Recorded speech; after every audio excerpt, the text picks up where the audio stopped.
Hello, I'm Robin. Welcome to Bookspin. We're now into the month of April, so it's time once again for a monthly wrap-up. I'm going to start things off by looking back at the books that I read during March. Now, one of the first things I read was A Time of Changes by Robert Silverberg. So this is an SF novel presented as a memoir and travelogue of a man living in a very repressed society on a colony world in a distant future, where self-denial is the norm. And this is his kind of journey of self-discovery as he learns how to liberate himself from the socially imposed restrictions of the society through the use of a mind-expanding drug.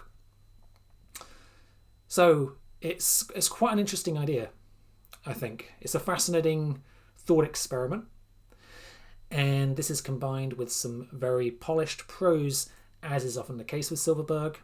So I do recommend this one. If you'd like to know more, I posted a review on his channel a few weeks back. And then I moved on to 10 Billion Days and 100 Billion Nights by Ryo Mitsuse. This is a weird one. This is a Japanese novel. It's published originally in 1967. The English translation came out in 2011. And this combines various different things. We've got historical fiction, philosophical fiction, myth, and existential fiction. All of these combine into quite a unique and ambitious story. And I'll be honest, it's a little bit difficult to follow. Some of this book just went right over my head.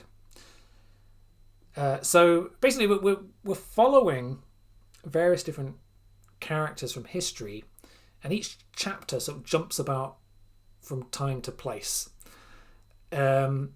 So we've got, for example, Plato, Jesus, and the Buddha all featuring as main characters, while various malign alien beings influence the course of history and human religion, ultimately leading up to the heat death of the universe. It's quite a bleak novel, very epic in scope, quite an ambitious novel. And I think it's the kind of book that, as I said, it's a little bit difficult to follow. I think it would make more sense on a reread, probably.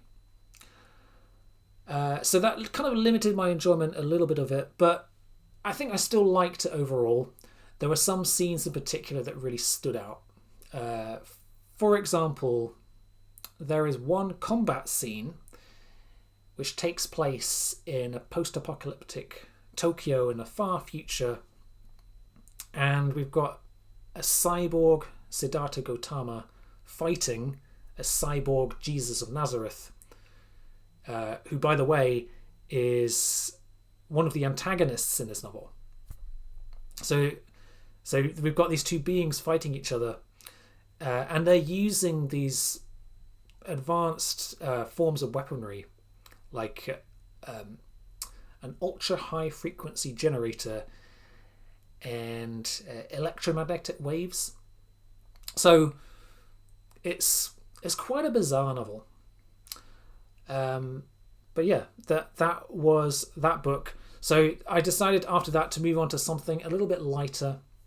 And the book I read next was Maker of Universes by Philip Jose Farmer, which is the first book in his World of Tears series. So this is a series of 7 novels. This first book was published in 1965, and it's a kind of pulpy sci-fantasy adventure. It's very fast-paced, a lot of fun. The plot is a little bit ridiculous, but it's very entertaining. So in this story, we follow a retired university teacher with a mysterious backstory who discovers a portal into another world and upon entering this new world, we discover that it has multiple layers or tiers, right? And each level has a different state.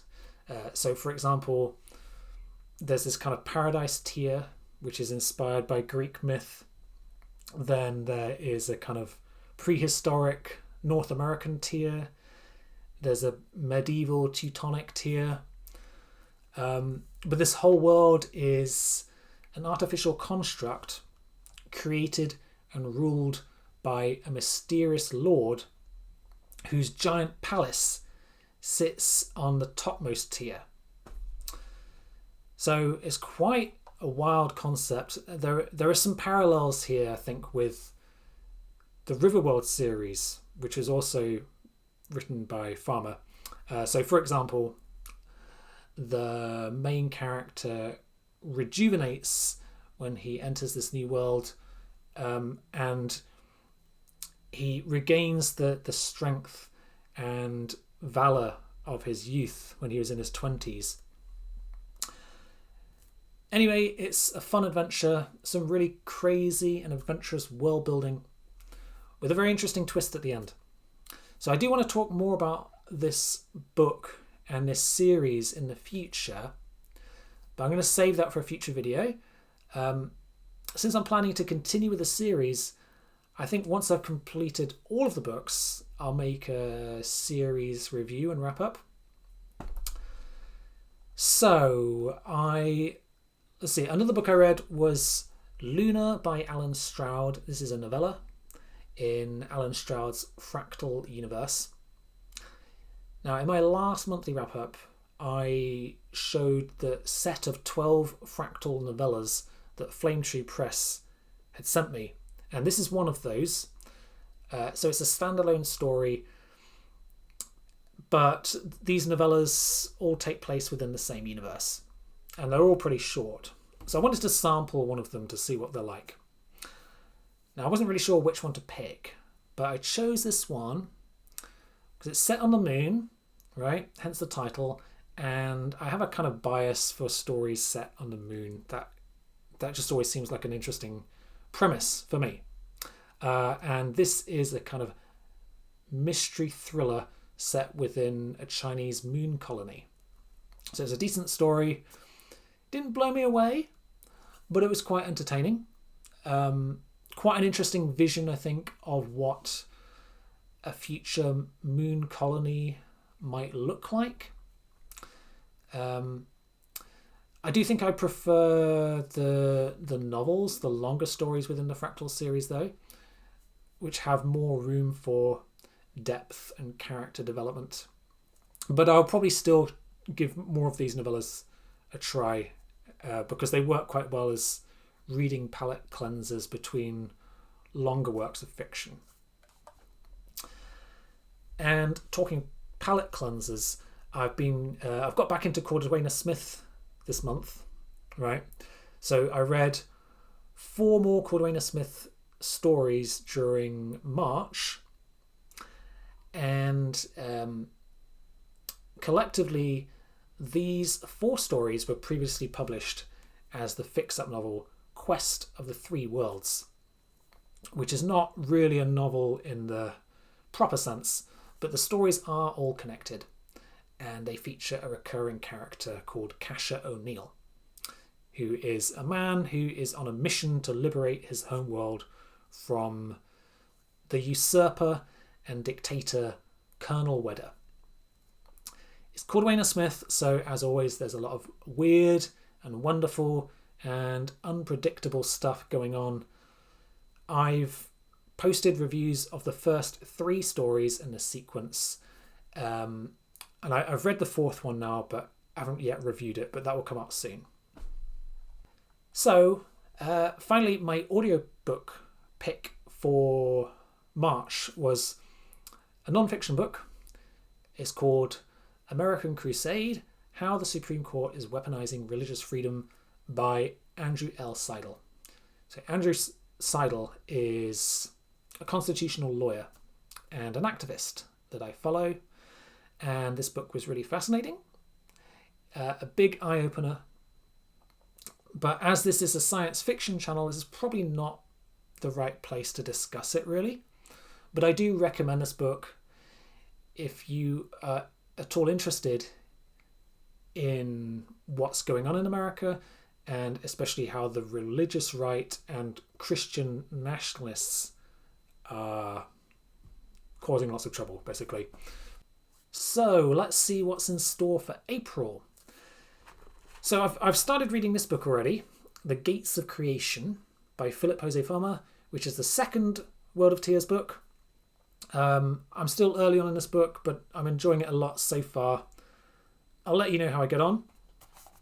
I may move on to the third book as well. We'll see. The third book is called A Private Cosmos, and I really like the cover art on this one. This one also features an introduction by Roger Zelazny. Nice bonus. And then one book that I will definitely be reading in April is The Fifth Head of Cerberus by Gene Wolfe. Nice SF Masterworks edition here. So I'll be reading this as a buddy read with Ira from SF Words of Wonder and Brandon from Sci-Fi Brandon. Brandon will be hosting the discussion on his channel. Alistair Reynolds spoke very highly of this book, and also Jack from Sci-Fi Finds spoke very highly of it. So looking forward to this one. I am planning for my audiobook pick for April. I'm going to go back to fiction this time, and the book which I've chosen is The Marriage Act by John Mars, who is not an author I really know, but this one caught my attention because I thought the concept sounded intriguing. So I've got the blurb from Goodreads in front of me here, so I'll just read the blurb to give you a sense of it. Britain, the near future. A right-wing government believes it has the answer to society's ills, the Sanctity of Marriage Act, which actively encourages marriage as the norm, punishing those who choose to remain single. But 4 couples are about to discover just how impossible relationships can be when the government is monitoring every aspect of our personal lives, monitoring every word, every minor disagreement, and will use every tool in its arsenal to ensure everyone will love, honour and obey. So it sounds like there's some rather interesting dystopian world building going on there. I'm going to add one more physical book to my April TBR, and I've decided for this last book, right? I'm going to do something which I haven't done for quite a long time on this channel. I'm going to put some suggestions up, and I'll put it to a vote, right? So you can vote on my channel page for which book you'd like to nominate me to read. So that I'll read it later on in the month, right? So I've got 4 books here. You can help me decide. These are all things that I really look forward to reading. And I'm going to read the blurb on each of them just to give you a sense of what they're about. So this is a book that I picked up recently at Astley Book Farm. The Coming of the Terrans by Lee Brackett. So a nice vintage paperback here. Lee Brackett is not an author that I've read before. I have heard some good things about her. So it says, when Earthmen came to Mars, they found a world of dead sea bottoms, lost civilizations, and secretive barbarian tribes who resented their intrusion on this ancient planet and sneered at the gleaming products of terrestrial science. The Earthmen, in turn, looked down upon the crumbling Martian culture, laughed at the stories of invincible gods and magic, still lingering in forbidden cities like Valkis, Jakara, Barrakesh, but the dangers were real, and only a few renegade Earthborn adventurers who had adopted the Martian way of life could understand the planet-wide disaster that was building up. So I believe this is a vintage fix-up novel. Could be very interesting. Now, the rest of the options are all things which I've had in my collection for quite a long time, but I haven't got around to yet, such as When the Sleeper Wakes by H.G. Wells. I do really want to read this one. When Victorian insomniac Graham awakes from a 200-year slumber, he finds himself the richest man on earth. But what kind of a world is this? In the year 2100, London is unrecognisable. A twisted and oppressive slave state reigns, run by the mysterious White Council and funded by Graham's own wealth. Bewildered by his new life, he remains the only hope for the poor, the downtrodden, and the enslaved. So yeah, that sounds like a fascinating premise. Similar in a way to Bellamy's Looking Backward, but obviously flipped on its head a little bit, because this is a dystopian future rather than a utopian future. Then we have War with the Newts by Karel Čapek, which is a translated novel. I think this one's translated from Czech. So, War with the Newts is Karel Čapek's darkly humorous allegory of 20th century European politics. Captain Van Tok discovers a colony of giant newts in Sumatra, which can not only be taught to trade and use tools, but also to speak. As the rest of the world learns of the creatures and their wonderful capabilities, it is clear that this new species is ripe for exploitation. They can be traded in their thousands, will do the work no human wants to do, and can fight, but the humans have given no thought to the terrible consequences of their actions. Okay, so interesting piece of 20th century satire here. Finally, Time and Again by Clifford D. Simak, an author that so far I've had a lot of success with, right? I've enjoyed everything I've read by him, which is only 3 novels, but still. So, Asher Sutton has a book in his hands, a book that would change the history of the galaxy, a book by himself that he had never written. Or had he? Or would he? Simak traces this dazzling paradox along the paths of terror and through times past, present, and far into the distant future.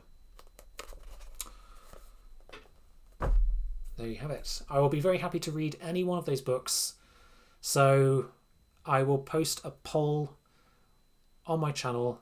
Check it out, give it a vote, let me know your thoughts, and thank you for watching. I'll see you again soon.